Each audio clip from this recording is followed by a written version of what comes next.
در زیارت عاشورا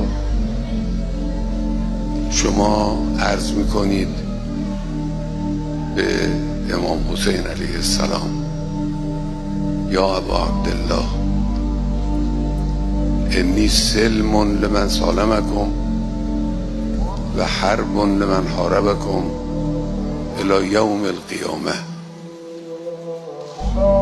الی یوم القیامه یعنی چه؟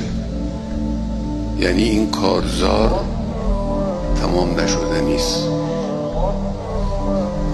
کارزار میان جبهه حسینی و جبهه یزیدی، این کارزار ادامه داره. جبهه حسینی خودش رو معرفی کرده. امام حسین علیه السلام در همین سفر کربلا در چند جا مشخص کرده که حرفش چیست، هدفش چیست.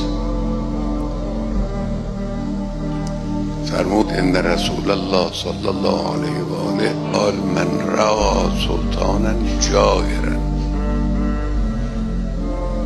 مسئله ظلمه، مسئله جوره.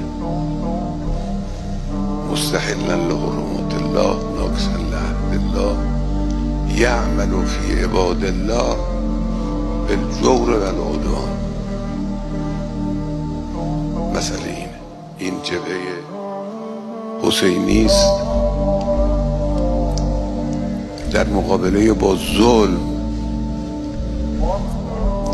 فعالیت میکنه و جهاد میکنه. نقطه مقابلش هم جبهه جور، جبهه ظلم، جبهه شکستن عهد الهی است. امروز شما در دنیا این رو میبینید. قبل از دوران امام حسین علیه السلام هم این دو جبهه‌ای وجود داشت. در زمان بعد از ایشون هم وجود داشته، امروز هم وجود داره، تا آخر هم وجود خواهد داشت. در همه اینها انی سلم لمن سالمکم، با هر کسی که در جبهه شماست من خوبم.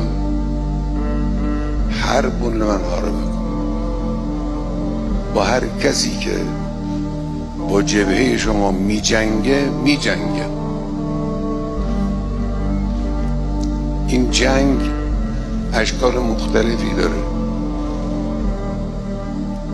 در دوران شمشیر و نیزه یه جوره،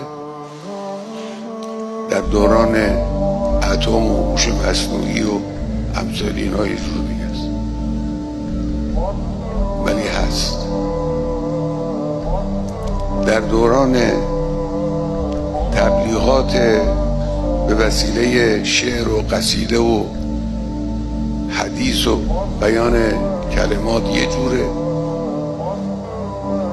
در دوران اینترنت و کوانتوم و امثال اینا یه جوره. ولی هست در دوران دانشجو بودن انسان یه جوره، در دوران مدیر شدن و مسئول شدن یه جور دیگه است. در همه احوال هست. حرب لمن حاربکم نباید فراموش بشه.